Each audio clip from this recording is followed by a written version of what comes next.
Саламатсыздарбы? Сиз күн сайын онлайн, смартфон, блогер, селфи, имидж деген сөздөрдү колдоносуз.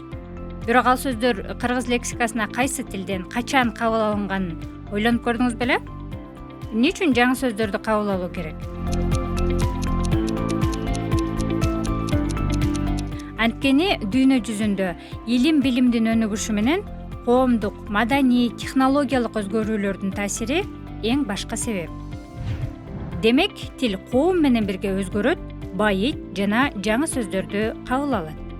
Неологизм тилде жаңы пайда болгон сөздөр же мурда колдонулуп келген сөздөрдүн жаңы маанидеги аталышы. Эсиңиздеби, мындан 30-40 жыл мурда компьютер жаңы сөз катары колдонулса, азыр күнүмдүк турмушубуздун бир бөлүгү. Демек, неологизм сөздөр убакыттын өтүшү менен активдүү лексикага айланып калат. Азыркы учурда кыргыз лексикасына жаңы кирген айрым неологизм сөздөр кайсы тилден кирген жана кандай түшүнүк берет, токтолуп көрөлү. Селфи англис тилинен келген сөз, өзүн сүрөткө тартуу дегенди билдирет. Блогер англис тилинен келген, интернетте өзүнүн баракчасы аркылуу жеке ой пикирин, маалыматтарын бөлүшкөн адам. Подкаст англис тилинен кабыл алынган сөз, аудио же видео файлдар түрмөгү дегенди түшүндүрөт.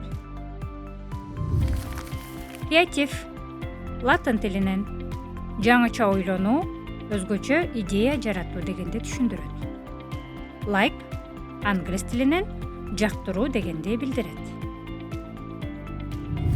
Онлайн англис тилинен келген сөз, интернетке туташы аркылуу тармакка кошулган абал.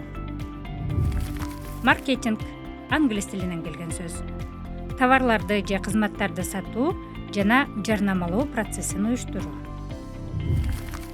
Тренд англис тилинен келген сөз, учурдагы популярдуу көрүнүш.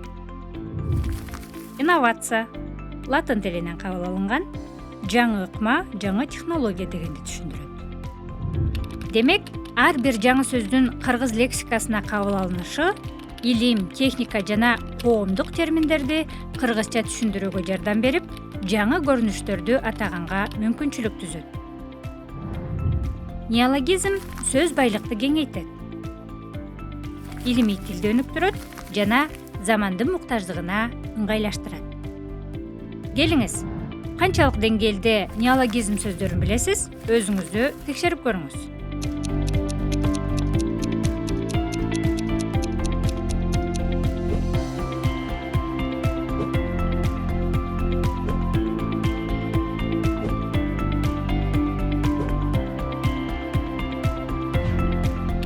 Бүгүнкү күндө сиз да, мен да мезгилдин талабына ылайык сүйлөйбүз.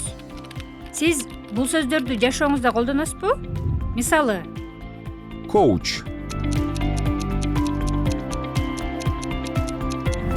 насаатчы, кеңешчи же жеке өнүгүүгө жардам берген адис. Медиа,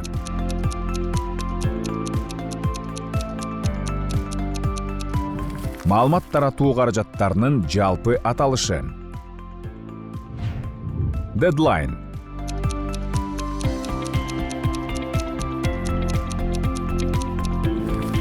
акыркы мөөнөт, белгиленген убакыттын аягы. Санариптештирүү,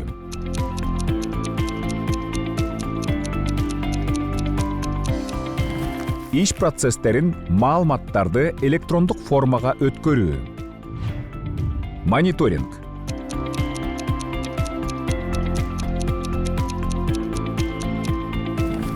кандайдыр бир ишти үзгүлтүксүз байкоо жана анын жүрүшүн баалоо. сөз замандын күзгүсү. Ал жандуу жана коом менен бирге өзгөрүп турат. Салам. Салам. Жаңы смартфон кут болсун.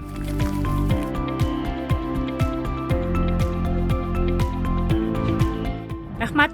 Кайда жөнөдүң? Шоу бизнестин өкүлдөрүнө жолукканы баратам. Кыргыз тилинин лексикасы бай болгондуктан, термин катары бөтөн тилден кирген жаңы түшүнүктөрдүн маанисин толук ачып берген сөздөр да бар. мисалы пароль, сыр сөз. Лайк, жактыруу. Офис, кеңсе. Комментарий, пикир.